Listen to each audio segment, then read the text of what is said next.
Hey everyone, welcome back to our How to Build a $1 Million Brand YouTube series. Today's episode, we're going to go over how to build the brand itself, all the logos, all the labels, all of those kind of things for our product. We haven't quite landed on a product yet. I've still been doing a lot of research just to make sure that we pick the right product to do this series. There's been a lot of pros and cons that I've kind of been tossing up with our dishwashing paste product. Obviously, it's low AOV, which is really, really tough to get Facebook to work. But on the other hand, I am only doing this series for you guys, so I really do think that it could be a really fun product to brand. You can customize it, really understand the features and benefits of the product, and market accordingly. So in terms of an example product to kind of teach you everything that I know, it's pretty good. And I think we can get some sales for it as well. Might not be highly profitable, but the high volume of sales will really allow us to kind of show you everything that we need to do from the marketing standpoint as well. So we'll get into that in a second. Just please make sure that you like and subscribe. Before we get into this, we're only doing this for you, so show us some love. Last week, we posted our first podcast episode. So as promised, I'm trying to get experts in to try to teach you certain domains. We had SMS marketing. Jason joined last week. So hopefully you enjoyed that. I think we've got to improve it a little bit, but let us know in the comment section if you liked that style of video, because we've got some really cool guests lined up as well. So always open to feedback so we can help you guys out more. We've obviously got weeks. Launching a brand does take a little while. It took a while to get our samples from our suppliers. So we're going to have breaks in between these episodes. We're doing it completely live for you to try to give you the most real approach. And obviously I can only film once a week. So, we are going to have a couple of breaks in between. So let us know what you want to see in those breaks. We might do a couple of reaction videos as well, review some websites and do some podcasts. So over the past couple of weeks, I've been chatting with some suppliers about this dishwashing paste product idea. It's pretty cool. I've got a competitor here as well. I've been looking into the certain ingredients that we can use to make it better. A lot of comments, as I expected, in South America and stuff like that, were saying that this is the most common product going around. That is, possibly a good thing if the product is effective. I did a bit more research, and a lot of people are very fanatic about dishwashing paste, and they're kind of shocked that, probably Western societies haven't picked it up because it just lasts forever. That's not necessarily a good thing to build a brand around because there's less repeat purchase rates. So there's a ton of pros and cons about this product. I'm actually thinking that we'll actually launch more of an all-purpose cleaner paste. So I've been chatting to another supplier about that. I'll probably show all of my conversations with these suppliers just so you understand, the back and forth. We've got some basic dye lines that we're going to work with today. So basically what dye lines are the box packaging or the label packaging in the right dimensions, so we can plonk a label on it, do a bit of designing, and basically stick it on the product itself. So I've got it probably enough today to kind of to walk you through that. I'm also going to bring in our creative director from the Oodie just to get his advice how he would brand and design a cleaning paste or dishwashing paste so that you can hear from the experts once again. I'm also going to show you the briefing processes that we use. Briefing is really important because you need to be very clear if you're going to use consultants. And it's also kind of important for yourself to understand the guidelines that you're putting into to either develop the packaging or even, the website. We just really need to understand how to put a brief together. I've got a minimum viable brand document. We'll chuck that in our Facebook group, but I'll also walk you through it today. I did it for the dishwashing paste. Pretty similar to the all-purpose paste. So yeah, we'll jump into that in a second as well. I think something I would like to reiterate again around this brand and product is that it's kind of experimental. And what I mean by that is usually when you're researching a product or a trend to go after, you really want to make sure that there is definitive kind of proof that the channel that you plan to launch your product in is scaling such trend. What I mean by that is I went onto AdSpy and I couldn't find the competitors running these products on Facebook. That is the channel that I'm gonna work. I didn't really find much data on Google either. So what I mean by that is it's kind of more risk in the sense that we're kind of going down uncharted territory and we're gonna try to make something work. We saw that they were scaling on organic social, which is a good thing. Organic social, obviously $0 customer acquisition costs aside from the people that need to create your content for organic socials.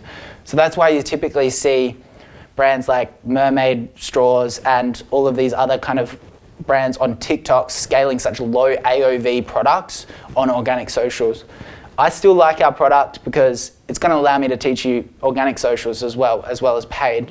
So we're probably going to keep pushing on with it. But with your product, make sure you pick something like high AOV that is scaling on Facebook. Make sure it's legal that you can sell it, and then build a brand around that. It's a bit lower execution risk. So we've got the paste here. We've tested it out as well. It is a little bit harder this one. We've got the dish cleaning gloves as well, which we're going to use as a bit of an upsell. We know these are scaling. We can build a really cool funnel that, this is the post-purchase upsell or a bundle. So we've tested the competitor, we've tested ours, and I've actually got another competitors coming soon. I've also got the all-purpose paste, a couple of competitors, and also our own one coming on. I've spent about $50 so far on products. All of the suppliers have agreed to just charge for shipping. Which is quite cheap.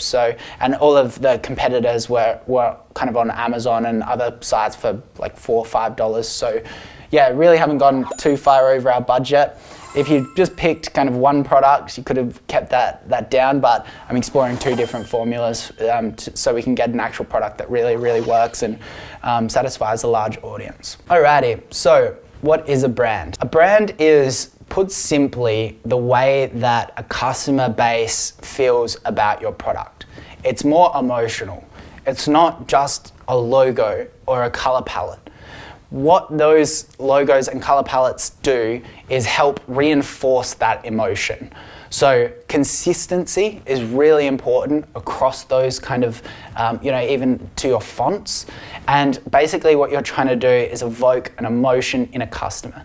Your customers will feel strongly about your brand pretty much from everything that you do. So even the messaging that you portray on your social media needs to be consistent with your brand values. You need to define those brand values. Those brand values also just need to align with the customer's values. If done properly, branding will serve as basically a moat around your business. You'll have a strong, loyal customer base. They'll share your product. They'll back you in. It will lower customer acquisition cost. It really is one of the most powerful things in business. Branding actually dates back to the 1500s with cattle merchants. They used to brand their cattle. It even goes back to paper merchants where they used to basically watermark their paper. I think one of the main mistakes that I see at the moment is too much branding or not enough branding. What I mean by that is there's a lot of dropshippers out there that will dropship their product, do no branding, and be shocked when their customer acquisition cost rises too high and their product becomes unprofitable. Then there's the other people that use a really expensive creative agency and they invest heaps of money up front. They basically don't have enough money for digital advertising and they can't actually scale the product because they haven't focused on, website optimization, creating enough direct response marketing, and then they just never scale the product. So there needs to be some kind of balance between branding and direct response. I personally lean more probably on the side of the direct response. Being like a new startup, I didn't have much capital to get started, so I really needed to focus on revenue and scaling the brands. But I probably regret that a little bit. I think I underappreciated how important branding was once the Oodie community was built. Our brand got really built through a really strong level of customer service and a really fun, creative culture, like patterns and just a really soft product. So we really, let the product do the branding for us. And then, we really didn't reinforce that as much as we could have. We're doing a much better job now. We're really reinforcing community and focusing on consistency throughout the process, the design process. I think one of my favorite brands is probably Nike. It always has been, ever since I was a young kid. I probably didn't realize the impact that branding was having on me being so young. I was always kind of fit, and I absolutely loved wearing Nike shoes, wearing Nike hoodies, and just training like a Nike athlete. Everyone knows the saying, just do it, as well as they know the Nike logo swoosh. That logo cost $35 to develop, apparently, back in the day, and it's become such a symbol. They don't even need to write Nike on the product, and you still understand the logo, and you understand there's a Nike product. That's really where you want to get to. You basically want to be so prevalent in the industry and use such consistency across platforms that when they see something remotely similar to you, it might be a color or something like that, they think of your brand. One of the best examples of color branding is probably Coca-Cola. That red really kind of stands out on anything that it's placed on. It also appeals to a customer's appetite as well. Red makes you hungry. You've seen so many fast food restaurants that are all their base color is red. So it's kind of those subliminal things that you might not pick up on, that branding experts understand. They understand consumer behavior so well, and they shape the brand around that behavior. Even Coke's glass bottles are extremely iconic, and when you see them, you think Coke straight away. I'm pretty sure they've got design patents and a lot of protection over those bottles to really protect their brand. Branding can even go into an auditory sense. So when an iPhone goes off and you get a message, everyone instantly knows that you have an iPhone. Apple's branding is incredible. When they first launched their headphones, everyone just had black headphones. They made theirs white so that when people were walking down the street, people would look at them and understand that they had an Apple device playing under the headphones. Branding can go so far as, smell and taste. KFC's secret herbs and spices is the cornerstone of its brand. Another really cool brand is Lamborghini and how their scissor doors open up. That movement is really iconic to Lamborghini, and it feels luxurious and really unique. All of those examples have helped those brands protect themselves in a competitive industry.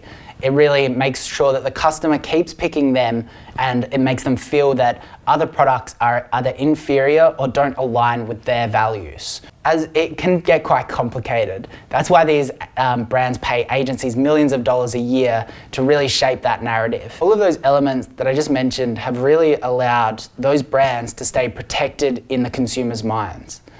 They align with the consumer's values and stop competitors just coming in and competing in a more commoditized product base like cola drinks.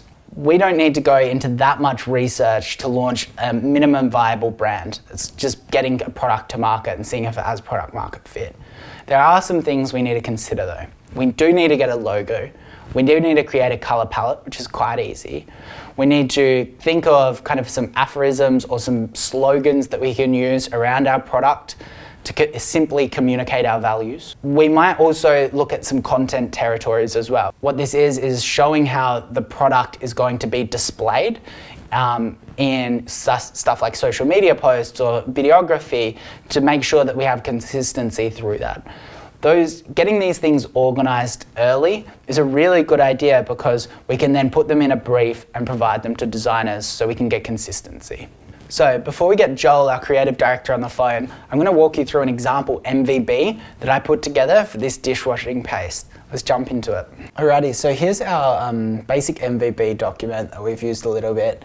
Honestly, it's still feeling a little bit disjointed from what we're trying to achieve. Hopefully Joel can help bring it all together and do some actual research for us as well. So basically, we've got a brand pyramid here, which is great to read through.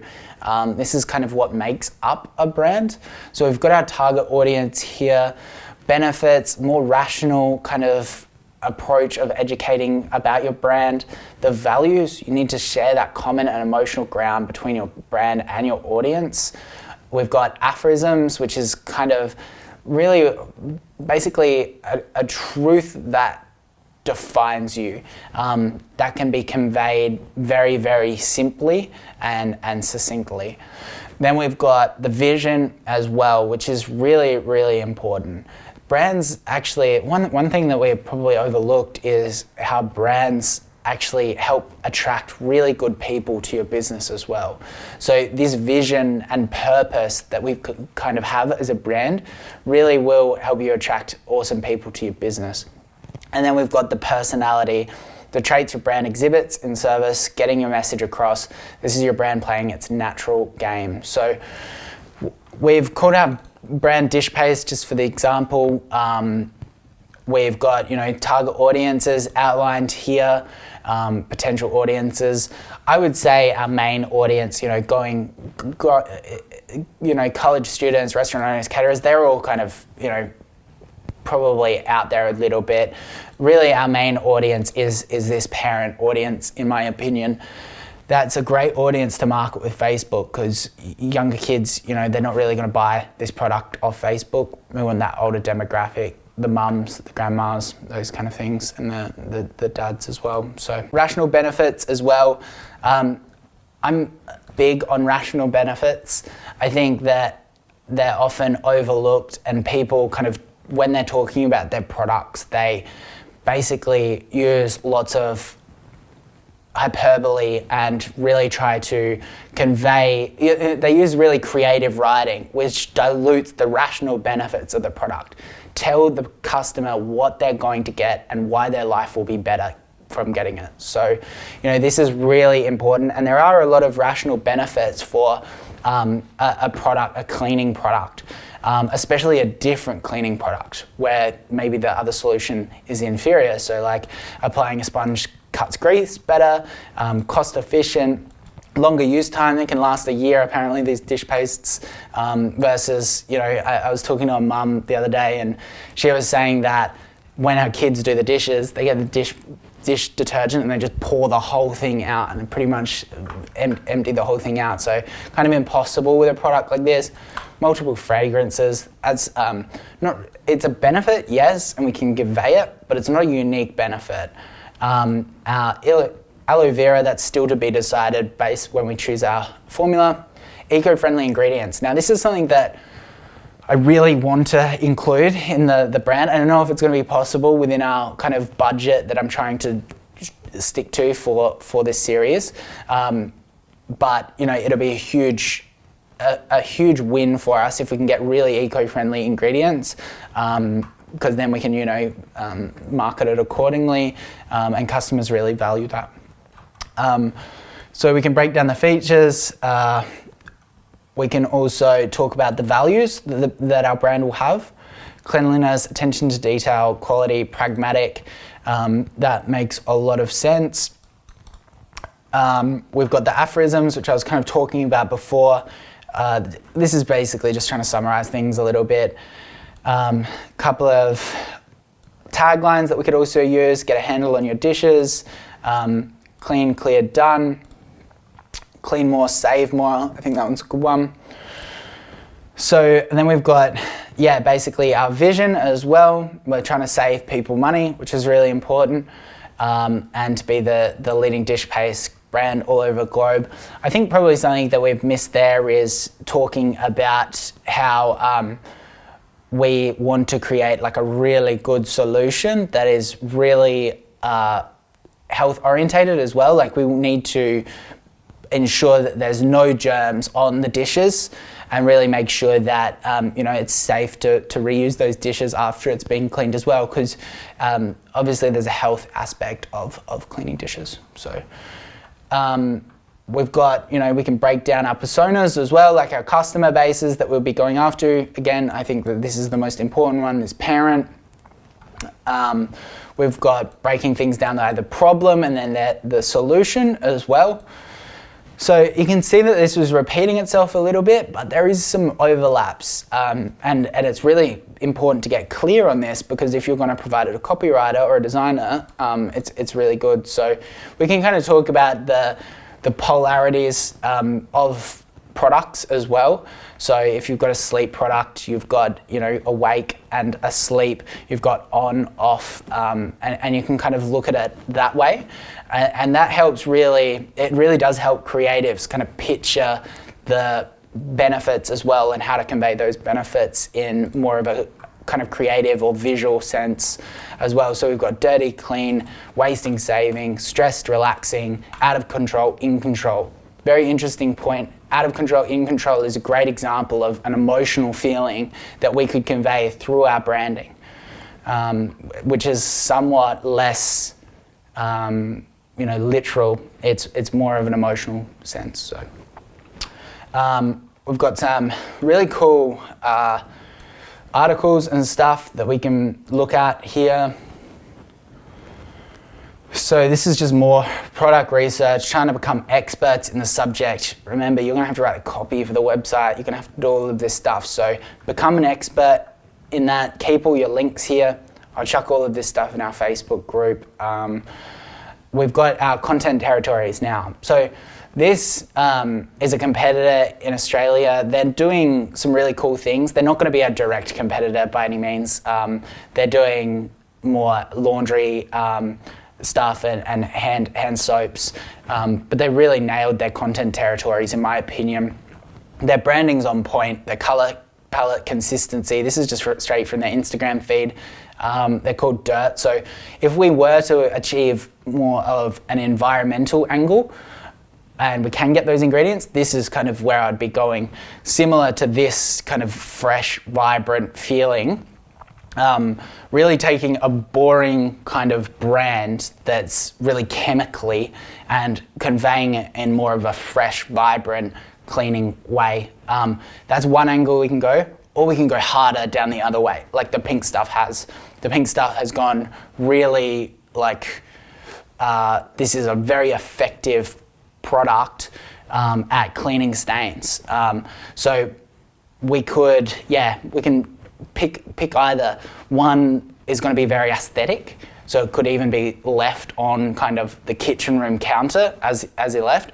I think it's Aesop. I don't know how to pronounce it, but that people are very proud to have their bottles on their sinks all day. So rather than putting it away, whereas the pink stuff, you'd be stuffing it in the cupboard as well. So we've got to decide whether we go down this angle. If we can't get the environmental thing and our product is just so effective at cleaning stains, maybe we'll go more on the aggressive kind of cleaning angle. So we've got some brands in the space as well, some competitive research. We've got some wording that we can kind of use. And then I've also added these sections in here as well, PR collabs, and just the core business priorities as well. So I hope you find this document valuable. We're going to jump on a call with Joel now, our creative director at Oodie.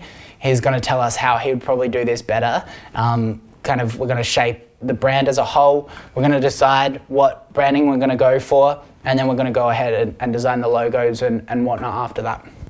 Hey mate, thanks so much for jumping on your weekend. Welcome to the show. Thank you. So for all of our viewers, Joel is our creative director at the Oodie. He is an absolute wizard at branding. You worked it was creative director at 2XU? No, senior designer, so sort of led the design team across the business. So we didn't really have a creative director there at the time. And what were some of your other past experiences? Tell our listeners. So I have a lot of experience working in sort of direct-to-consumer retail brands. They range from single brands through to multi-brand businesses, as well as multi-sales channel businesses as well. So you might have franchises, you might have wholesale channels, you might have direct-to-consumer channels as well. So beautiful. Awesome. Well, today is going to be a challenge for you, most definitely. So we've got a pretty kind of commoditized product, pretty basic. It really needs a strong brand to lift it up and actually make it work. So this is, believe it or not, the product. It's going to be either a dishwashing paste or an all-purpose cleaning paste. So trying to understand, what our positioning would be. We've got kind of the formulas for both. And we're just kind of feeling out the market, making sure that, we pick the right product for digital marketing as well. So maybe we'll just jump into, some of the steps in creating a brand. Maybe if you could give us a brief outline on, what branding research looks like. So branding research really it's not dissimilar to your normal product research, really. It's just we're looking for different things. So I consider a standard landscape research, looking at the competitors, taking a minute to really understand, what they're doing and why they're doing it. So what do they value? What does the brand stand for? What are they saying? Who are they talking to? How are they communicating? It really is something that is important because it defines the brand personality and also defines the way the consumer responds to what they're doing. Go out, look at their socials, see what they're posting, how they're writing, what people are saying about them as well. Like, check the consumer response. Go out and buy their product and actually be a customer. Experience the brand so you can make a decision about why they're successful, or have an understanding about why they're successful and what you can do to set yourself apart from your competitors. I think it's really important to be unique. I think that was one of the main things that I realized with this product is it was only until I tested it could I understand, why they were doing the branding as they were. The social things is really interesting as well. Can you kind of talk a little bit about what you would be looking at when you're looking at their socials for brand research? It's about trying to understand their personalities. So everyone has their own unique personality, and branding is about really celebrating that. It's about wearing your heart on your sleeve and saying, this is what I'm about, or this is what my product solution is. We wholeheartedly believe in it, so give it a go. So the research really is it's about understanding the landscape and where you fit into that landscape, and then how you can celebrate your own uniqueness. For sure. So with our cleaning paste, what's something that we could do maybe unique to the competitors, do you think? So there's so many different cleaning solutions out there. You walk through the aisle of the supermarket and you have cleaning paste A, which is something that is light and bright. It really grabs your attention. You might have cleaning paste B, which is a bit more subtle. It might be environmental focused, so it attracts you for a different value set. So really, when you're looking at sort of branding research in the context of the product, we really need to create a list of things that make that product unique, that make that product powerful, and connect with the motivations or the wants and needs of the customer that are going to purchase it. Makes a lot of sense. I think one of the unique things that we can really do with this product is something that the Pink Stuff has done really well. They actually used colour to define their brand. Do you think that would be a good idea with this product? Yeah, definitely. Anything that you can do to separate yourself from other people in a positive way is definitely going to become part of your brand. The Pink Stuff being pink, it really is the foundation of their brand. In a way, it does lock themselves into doing things a certain way, but at the same time, once you gain success and once you start to scale, you will find that is the one thing that people notice, and that separates yourself apart from everybody else out there. One thing that I'm tossing up between is, whether to make our product really aesthetically pleasing, something that you would leave on your kitchen sink for your customers, for your friends and family to see, or whether to go more down the typical cleaning angle that you're seeing in the supermarket. What do you think about that? I think that's really interesting, actually. You consider the customer experience, being such an important part of the product and also your brand. There's definitely a connection there.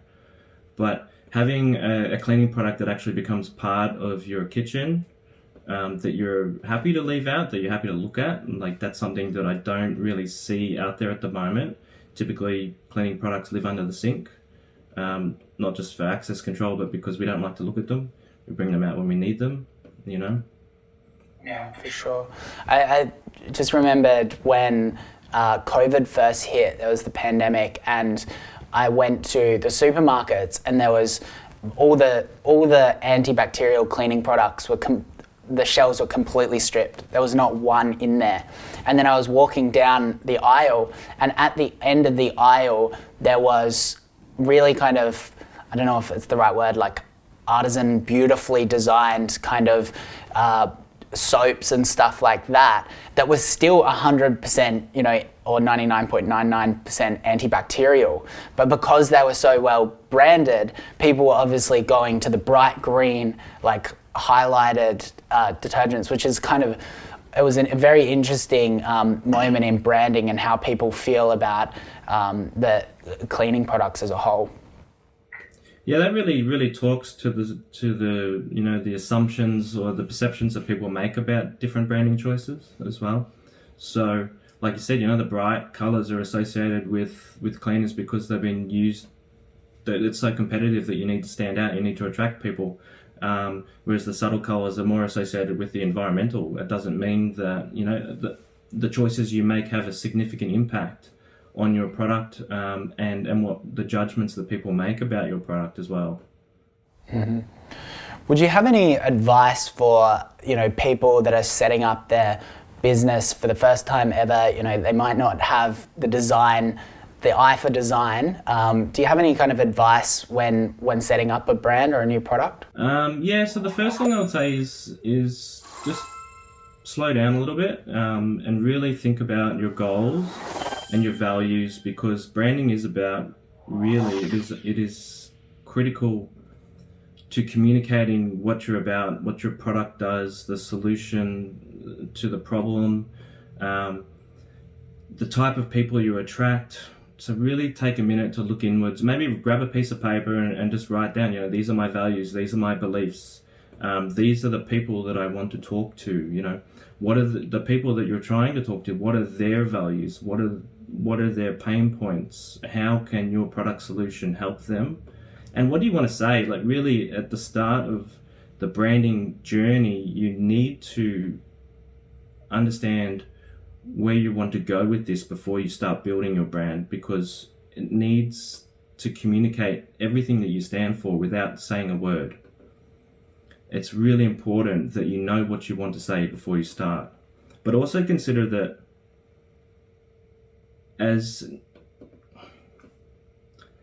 you start this journey, there's going to be noise. There's always going to be noise. There's going to be the noise within that says, am I right? Am I doing this right? Am I doing this wrong? And there's going to be other people that make perceptions of what you're doing, and they're going to make their own judgments. And all of that just gets in the way. Just focus on the basic things and focus on doing them well. If you do them well and if you do them consistently, you will have the most control over your customer journey, and your brand will grow. Once you master the basics, you can then, you know, move on to more advanced strategies. But until then, all you need is the basics. That's great advice. I think the slow down thing is a very, very good one. We've got to finalize our MVP. We're doing an MVP document for the brand. We're going to finalize exactly what we're going after, because we've got two opposing thoughts and also opposing products right now. But let's finalize that. Let's get really clear on what we want, and then we'll go into, you know, the color palette stage, the logo, and, you know, start writing the copy as well, because that tone of voice is going to be really important as well. So what are some of the key elements of a brand personality? So your brand toolkit can consist of a lot of different things. The basic stuff that I would really focus on is having a nice logo. Consider a position description or a position statement that works with your logo. Some people call it a slogan. It's a little bit different, but essentially it is the same thing. Having a strong color palette, having a clear personality, having a clear tone of voice, so that you know how you want to communicate your brand, your product, your benefits. So without any brand research, I'm going to need your help. I'm going to need you to kind of describe a potential brand for, let's say, an all-purpose cleaning paste. You know, try to describe the brand for us. So before we really look at the brand, so if we go back 2 steps here and say, you know, what is the benefit of the product? What are the unique things that we can celebrate? Does it clean really well? Is it non-toxic? It's super efficient. The ingredients are super efficient. The paste application can really improve the cleaning experience. So it's also more of a more economical solution as well to cleaning than a lot. It's really easy to get into those kind of gaps and stuff like that in the kitchen, bathroom, and so forth. Okay, so let's look at stage 1 of creating a brand. Let's come up with a name. So typically when we're sort of thinking about business names, you know, we can use auto generators and things like that, which work really well. But what we want to achieve with our brand name is to really encapsulate the benefit of the product in 1 or 2 words. So in the context of our cleaning product here, the benefit might be it's easy. So we could simply call it something like Easy Clean, or Clean Easy, or Simple Clean, or grab a thesaurus, go on Google, find different words that encapsulate the value of that product, and try and tie them together so that when people see the brand name, they can immediately understand the benefit of the product. So for using an example that is, you know, really familiar, the Oodie. What is the Oodie? We ask ourselves that question all the time, and it's an oversized hoodie. So the brand name itself really tells the customer what it is. When they see the word Oodie, they know exactly what they're buying. One thought I just had is, you know, perhaps we could make it about the process as well. I know some names, you know, really describe the actual process of it. So, for example, we could call it something like 1, 2, 3 clean, where you apply it and then you allow it to sit and then you kind of let it clean off or something like that. Yeah, and that's a great thought. You know, maybe the power of the product really is the experience of cleaning. It's so much easier, and you know, you can then add some depth to that using a position description statement. Think like Myer being the major department store in Australia. Their position description is my store. You know, they value local, they value the community, they adopt a customer persona. So that really tells you what their product is, and their product is that, you know, that shopping experience at a community level. Makes a lot of sense. So we've got our name. I'm going to go to a name generator and a thesaurus, get some synonyms, and pump out a name that really talks about the ease and the efficiency of the clean. Then we've got to do the position description as well. What about color palettes? Is that the next stage? I would consider your color palette. Consider, you know, go back to your research, see what everyone else is doing. You know, consider that everybody has a predetermined association of colors, especially.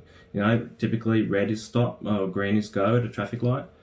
So find the colors that talk to the benefit of the product. If it is something that is easy, you know, if it is something that is fun, might consider brighter colors. If it's something that is a bit more upmarket, if you're going for a luxury sort of product, you would look at, you know, your more subdued colors. So consider the predetermined associations that we all have with color, and also the market. You know, Eastern versus Western have different associations for different colors as well.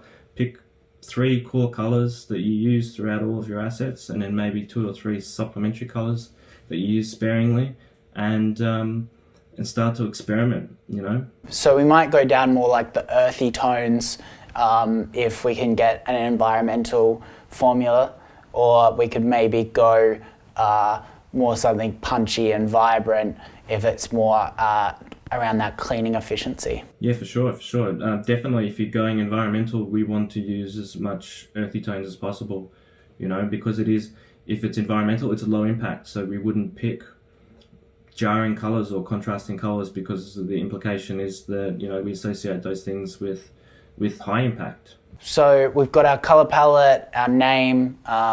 We've also got our position statement. What are we missing? Our logo. Yeah, so that's when you start to inject those colors into a logo. Go out, and if you don't have to have the best logo, it's important, but you can change it. Go out and find somebody that can help you with that. The logo really does encapsulate your brand for sure, but it doesn't have to be, your branding doesn't have to be complex. It can be really simple, as long as it talks to the value that you're providing to people. That's great advice.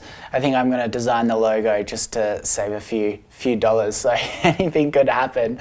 But one thing, one thing that I always like to say to people is, until you have product market fit, and if this is your first ever business, try to learn as many of the skills as possible. At least then you can kind of appreciate it. But that being said, logos are not expensive to make. You can buy like a pre-built logo from Fiverr or anything like that for about $10 nowadays. So I'm going to show people both ways today. I'm also going to go on Upwork, hire a designer, and try to give them a brief. Yeah, for sure.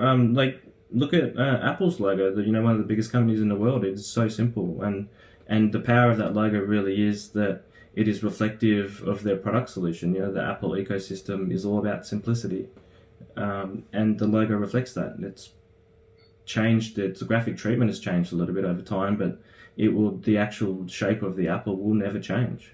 So what are brand guidelines? So brand guidelines are essentially a compass.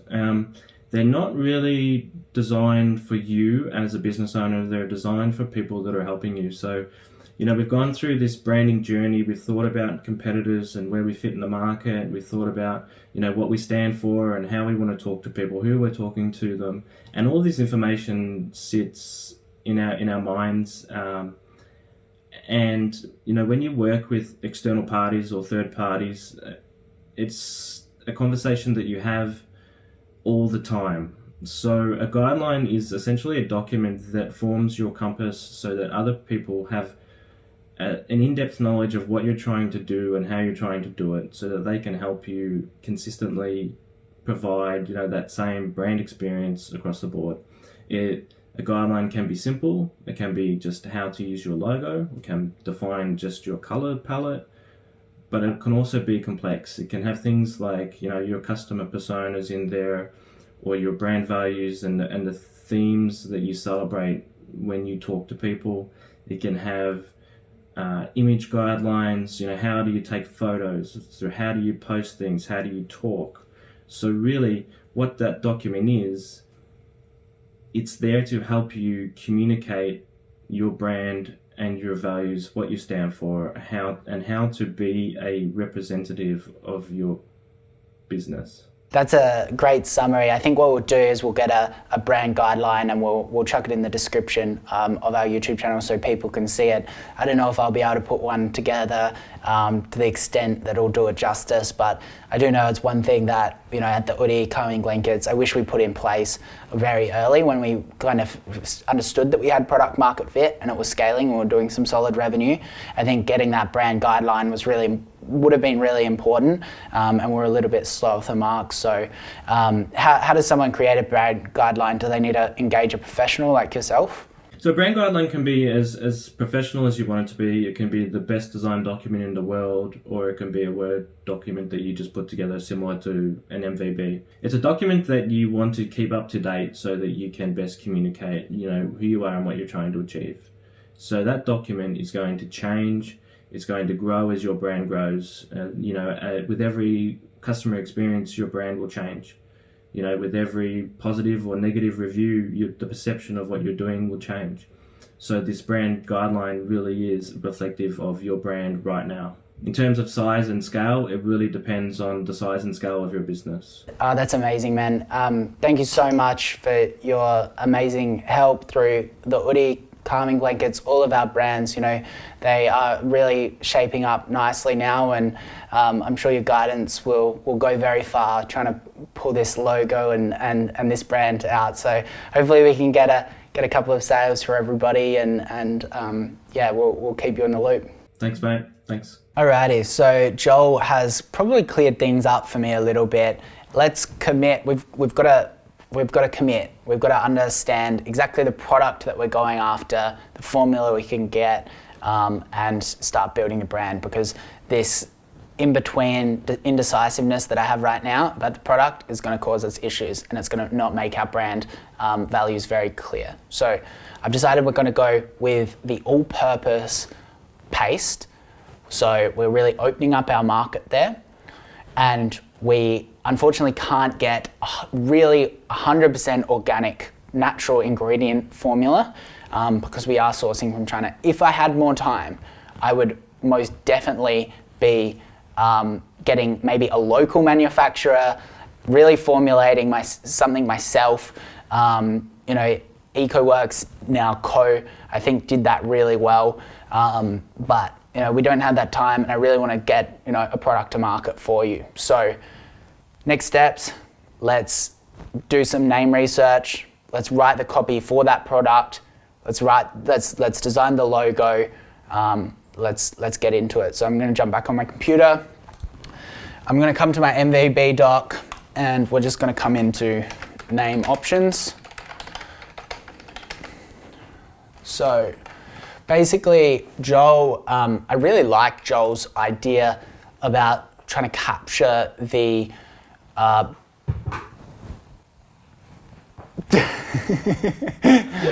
sorry, Sherlock is moving the LED lights underneath. Let's see if we can get some camera angle. What you doing, mate? So we've got we need to create some name options. So 1, 2, 3 clean, that came out of that meeting. So we've got simple clean, we've got clean fast. And he also said to go to a thesaurus. I can never spell thesaurus right. And we're just going to come in here, and we're going to write in something like easy. And now we've got all of these synonyms that we can help shape our name. So effortless, obvious, clean, I like that. God, I cannot type today.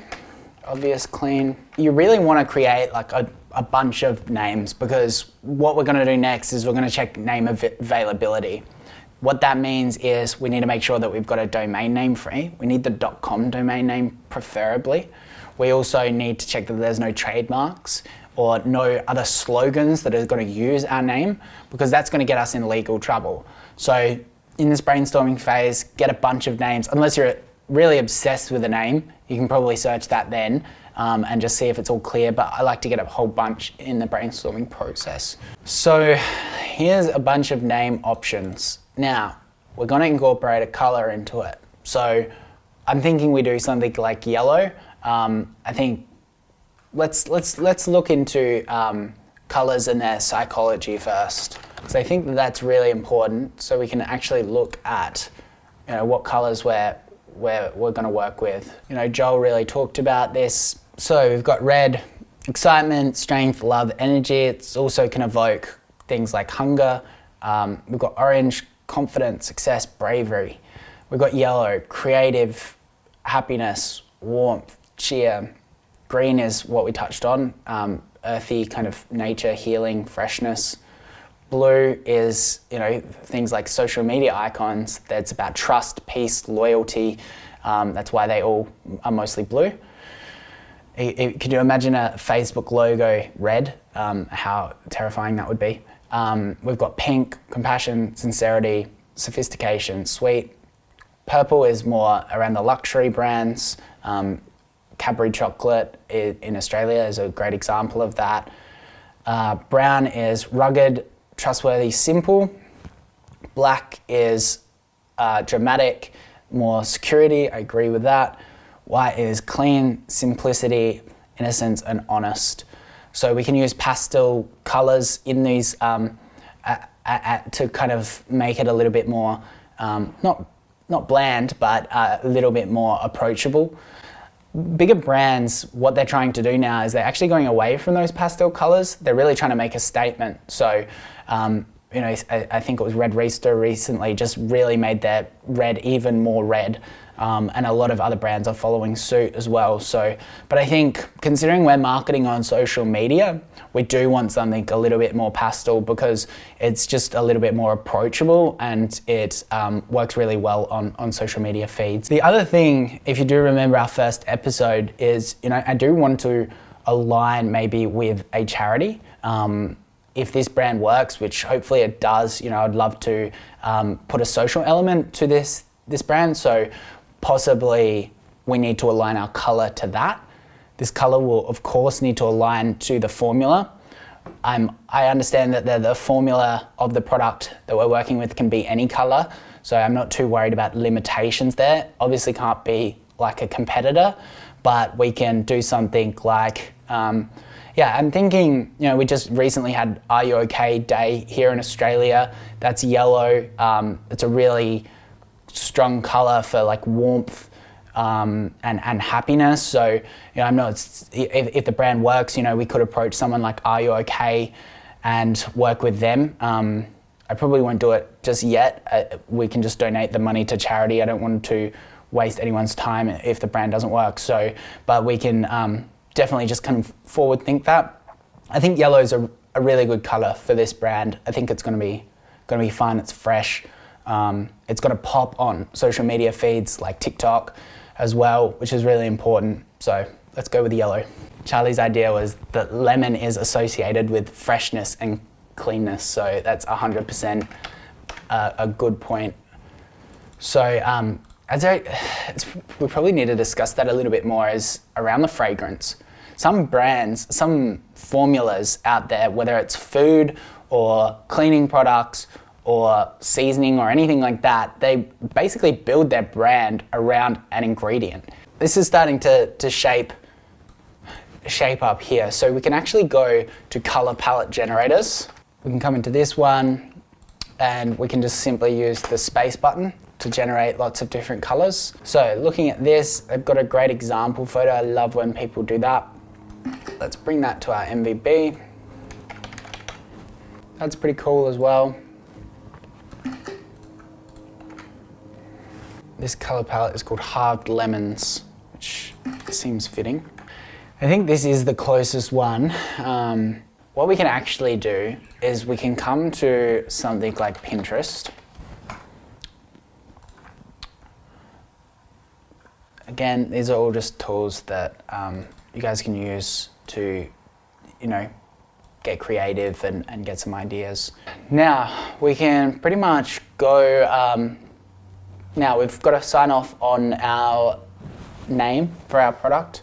Now we've kind of got our colors. I think we can just do a quick Google search for all of these names and, it'll be pretty apparent if they're taken. Names are, in the early stages, I don't think you should spend too much time coming up with a name. It's your brand is going to be shaped around your name pretty much, as long as it's not limiting, so that you can build a brand around it later.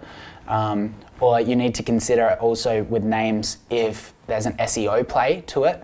So calming blankets, we called it calming blankets because one, I wanted it to become kind of synonymous with the product itself. So Band-Aid or Esky or Jacuzzi, you call the product that even if it's a different brand. So I tried to do that. I also tried to get the SEO really strong and get people searching that phrase. So that is something to consider. You could call it, cleaningpaste.com.au if you get that domain. And it might help, but that becomes very limiting when you want to start introducing more products. So these are the kind of things that you need to think with the name. I think we really want to maybe just refer to the paste as well. So we could call it something like lemon paste. That's really intriguing because it's kind of like the paste itself is lemon, and it would kind of just be really easy to understand what the product is before even trying it. Imagine seeing it on TikTok, it's like lemon paste, and you instantly know how it's going to be to apply the product and how it will feel after. So let's have a look if that's taken. I reckon lemon scrub will be good. Lemon scrub.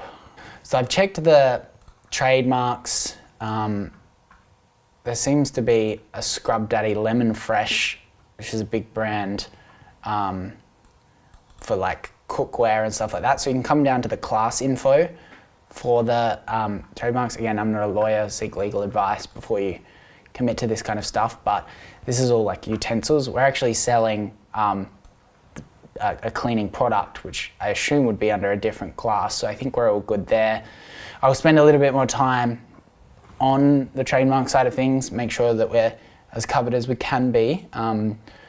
Again, you can get a proper lawyer to look over it, but I think I'm enjoying Lemon Scrub. I think it's really apparent what it is, how it works. Now we've got to get our domain name.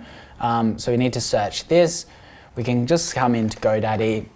GoDaddy is honestly, I struggle with it sometimes. It's a little bit glitchy. Other domain providers is Namecheap as well. And we can just come into here. So we can just search lemonscrub.com. And you can see that it's a premium domain. Now, that's good and bad at the same time. So it is still available, meaning you're probably not infringing on a brand name, but at the same time, we're not going to spend $1,300 on a domain when we don't know that we don't have product market fit. So it's good that once we do, the brand does work, we can buy that domain, we can invest in it, and we can protect it. The common tactic that people will use to make this domain cheaper is they'll just add a verb or something before the brand name. So you could try lemonscrub.com or lemon scrub, even just get a bit more descriptive, lemon scrub cleaner, to kind of, the problem is with that is you don't want your brand name, you don't want your domain name coming too long because it kind of looks a little bit scammy. So we will try to get a little bit creative here. Let's do try lemonscrub.com. Awesome. I think that is okay. Try Lemon Scrub. Cool. So we can just buy that domain name now, just to make sure that it is covered. So I'm just going to add this to the cart. Next step is we need to do some competitive research. Okay. Joel in our chat talked about this a lot. How he said, you need to compile kind of an archive of what the competitors are doing, where they're positioning things at. It goes deeper than just the colors. You need to understand their copywriting as well, and key information that they've got on their packaging is really, really important. So few ways we can do this. We've already done a bit of competitive research, so we can just go to those competitors.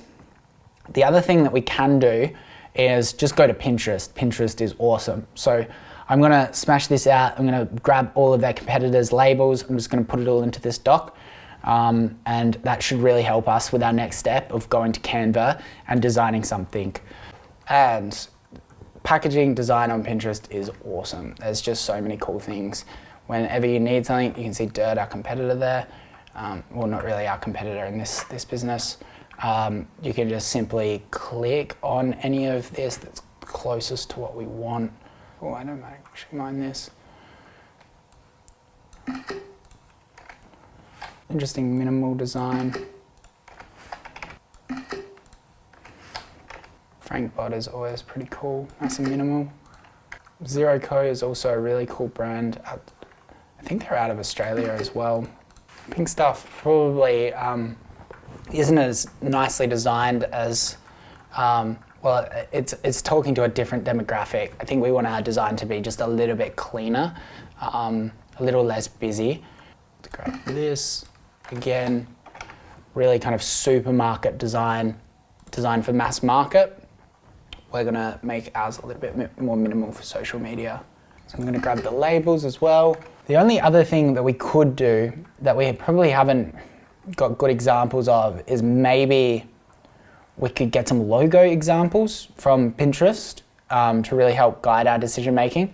I'm not going to do that now because I'm going to kind of let our Upwork designer do their own, and I'm also going to show you a trick that I use to make sure that the logo with our own design in Canva really makes sure that it fits the label.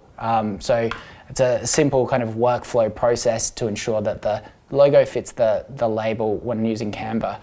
So I'm not going to get any more logo designs. I think there is some couple of logos here that I do actually like as well. Like this neat one's really cool. I don't know if that brand's actually at market, but they've done really well with that packaging. So the next step is we really need to complete the copywriting that we need on this label. Now, I'm not going to bore you with the compliance stuff, like all of the warnings, but we do need kind of our main taglines to put on the front of the label, because otherwise, what am I going to put on the label in Canva?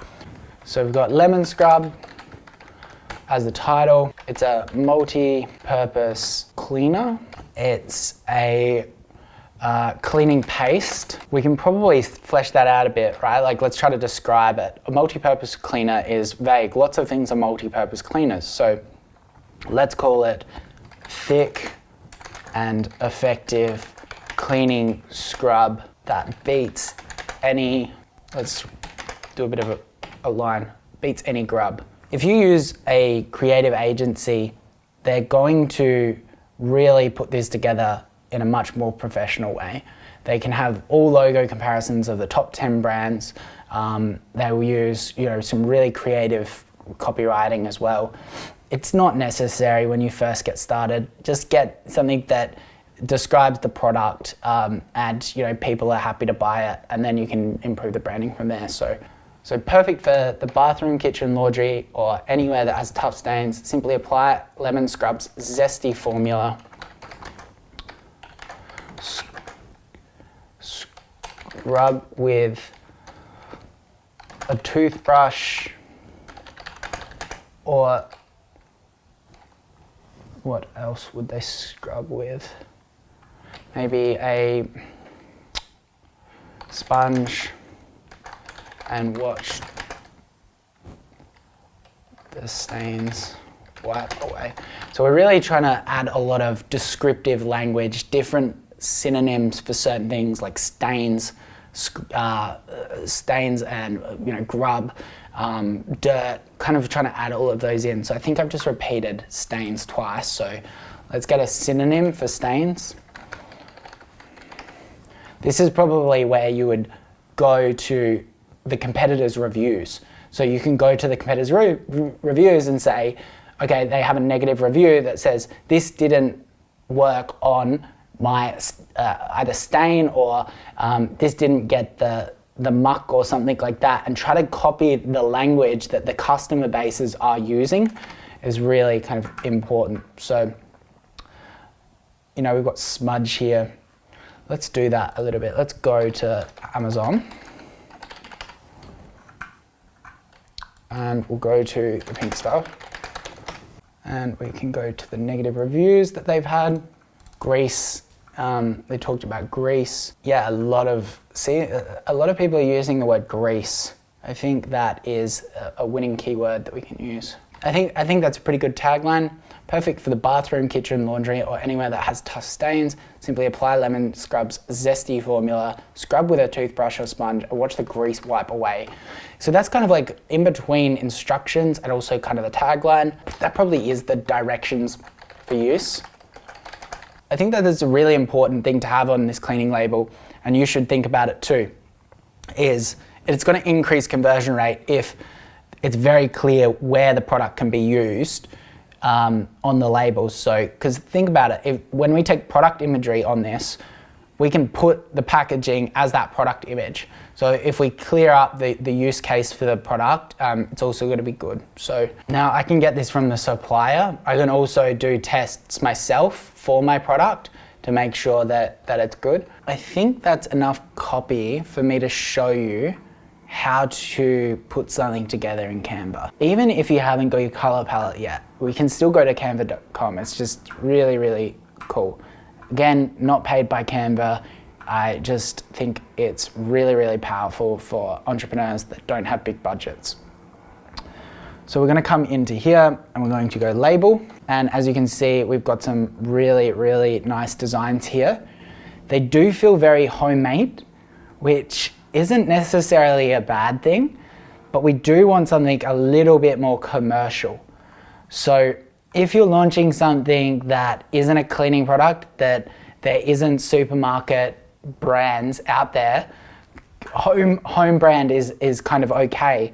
Even if you're trying to do something really wholesome as well, doing a home brand logo is okay, but we're competing up against some big brands, and people take their cleaning seriously. They want something professional because there's a lot of other things that need to go into it, and they don't just want to buy cleaning products from any old business. So what I really want is just like a really kind of minimal logo. I'm actually gonna try this one first, and there's not much information on this logo, so that's not good because we've got all these directions for use and stuff like that. But let's just see if I can put something together. So we've got our brand name, Lemon Scrub. Now, this is why I said don't design your logo first in Canva, because we basically can just turn this into our logo, this lemon scrub here. That's how we can guarantee that it's going to fit the design and composition of our label already. So I actually kind of like that for a logo. I probably would fix the spacing a little bit. So we can come up here and go line spacing, just so it's a little bit more digestible. We can try capitalize it all, but I don't think it's gonna look too good. I actually don't mind that, not too bad. It really, in your face, it's gonna be perfect for TikTok. So we can come up here, let's see if we can get the composition right for these, for our information as well. I'm gonna come back here, grab my multi-purpose cleaner. Now, there's a lot of, we probably could have found, thinking about it now, like there's so many examples in Canva that kind of look like this design. And definitely, this is probably more the design that we're looking at right now, that really minimal, easy to read. That's got a bit more going on. See those illustrations, we'd need to get them drawn or find them royalty free. So let's see what we can make out of this. Cool, so it's just become very, very busy. And this is what I mentioned before, that there just wasn't much going on with that logo, and the simplicity was why I liked it, but we might not be able to do it with all the information that we need. I might just try simplifying it. Rightio, I think, look, it's not great, but it is starting to take shape. I like the minimal design. Rather than me spend a lot of time on this, I'm actually just going to, and I'm running out of time today, I'm going to show you how to use Upwork, because let's be honest, they're going to beat us. Anyway, I'm going to save this. In here, again, if you have no budget, learn how to do the labels yourself. Get them printed out on something like Vistaprint if you really need to make a homemade product. Alternatively, you're going to have your guidelines from your supplier. You're going to send them the label. They can format it and put it on your product if you have a bit more budget. So, all right, over to Upwork. Let's get a professional designer to help us. Upwork is where you can find pretty much anyone to help you with your business. There's other platforms out there. You've got Fiverr, Jobs Philippines and whatnot.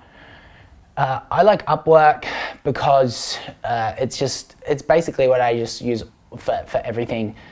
It's very easy to find people with good reviews. It's a little bit more expensive than Fiverr. I think they vet their people a little bit better.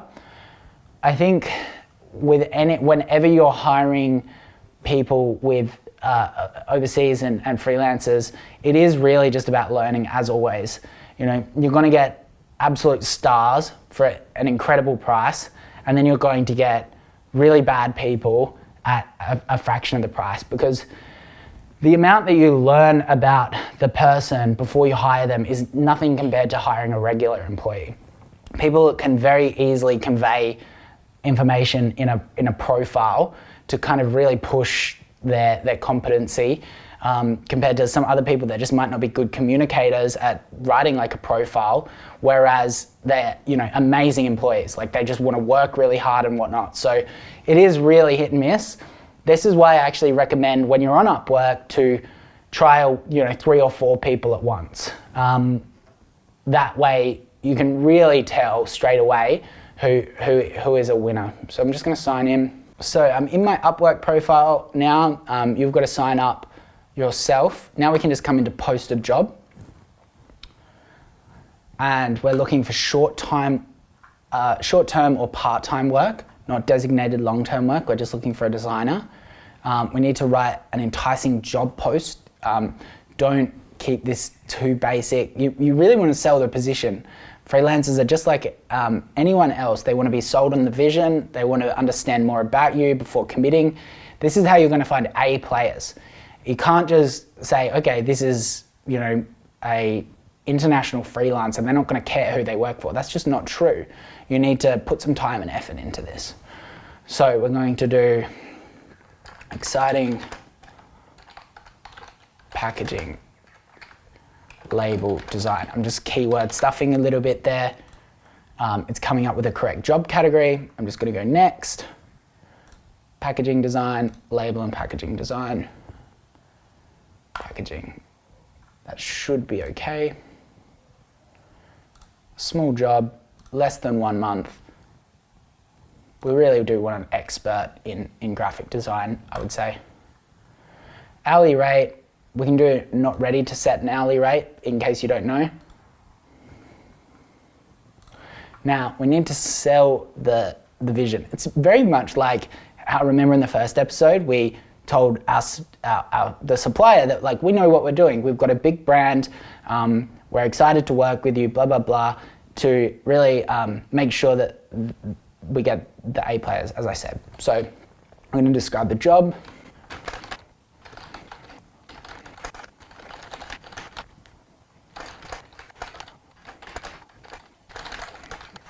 Probably go into more detail here, but basically all I've said is we run one of Australia's biggest e-commerce groups. We're looking for a new we are launching a new cleaning product which needs a label and logo design. So, you know, we need to specify that we do need both the label and the logo. We'll provide you with branding guidelines, copy, examples, designs we like. We need a logo and label delivered within 7 days. We currently don't have typography picked.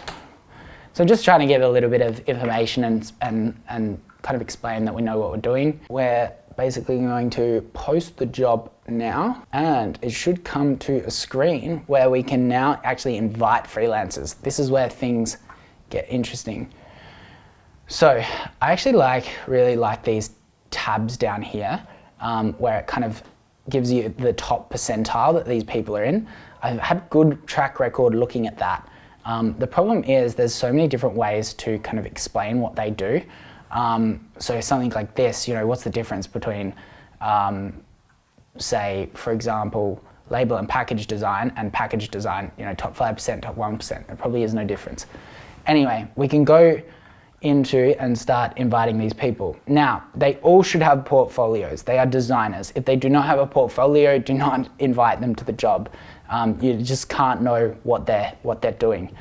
We probably actually can come into here. We can set filters. Okay, so I think for a designer, you do not need native or bilingual English. What that means is, you know, they're fluent in Upwork. Probably doesn't mean fluent, to be completely honest. There's a lot of people on Upwork that they can speak okay English, but they get described as fluent, and that's simply because they've said that they're fluent, and then there's lots of reviews where people haven't said that otherwise, so therefore they can kind of keep that fluent description. So if you do want someone that's really important with the communication, go to native and bilingual. I think I'm okay with fluent, and I only want to pay $10 to $30 for this job. I think we can definitely get a designer in that range. We can go down here now. Let's start opening up these profiles, increase it to $10,000 earned, meaning they've been around for a while. 90% job rate, success rate is just really important. This earned amount is probably less important than the job success rate. There's no reason why you can't go to $1,000. I just want to make sure that they have had some clients so I can see that they have got a couple of good reviews. So now we can invite a person.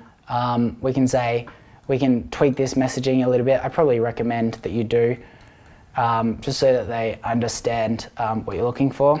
Send about as many invitations as you can from Upwork. Take your time here, make sure you get the right people. Now, when you hire someone, you can have the choice to allow manual tracking or automatic tracking.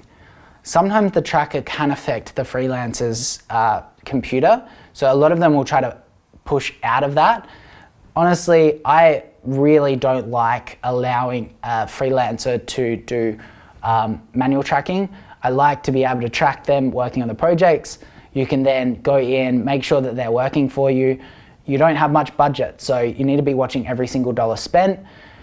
Really kind of start chatting to them about the project scope, ask them how many iterations they can offer, all of those kind of things. Provide them the brief. They should be able to whip you up something a little bit more professional than your Canva design. I'm going to go away, do this in my own time. So next week we can compare my label versus theirs. I can guarantee you it's going to be better, but then we can send that off to the supplier or get it done on, say, like Vistaprint or something like that, stick it to the product, and we can then shoot our content and actually start building a website, which is pretty exciting. So I hope you enjoyed today's episode. I think it was a good introduction to branding. Obviously, it's a complete art form in itself, but you know, all we're trying to do is get a product to market. So I hope it helped. Make sure you like and subscribe, and I'll see you next week. Cool.